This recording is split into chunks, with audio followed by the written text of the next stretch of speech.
নমস্কার বন্ধুরা, কেমন আছেন? আশা করি সবাই ভালো আছেন। তো আপনাদের সঙ্গে আবারও একটা ভিডিও নিয়ে চলে এলাম। আমার কাজ করছিলাম এক জায়গায়, হঠাৎ দেখি আরোহী নেই। যখন দেখি আরোহী কোথায়, তখন দেখি আরোহী তো কলগড়ায় একটা বাটি নিয়ে ধুতে চলে গেছে। যা যা সারাদিন কলগড়ায় দাঁড়িয়ে থাকে।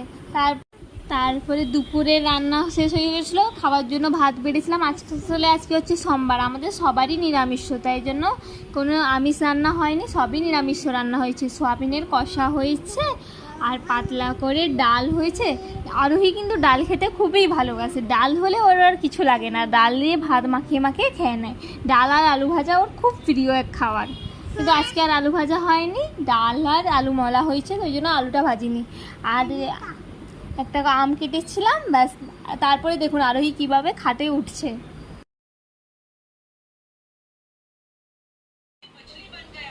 আমাদের ভিডিও দেখার জন্য আমাদের পাশে থাকুন, লাইক কমেন্ট সাবস্ক্রাইব করতে ভুলবেন না।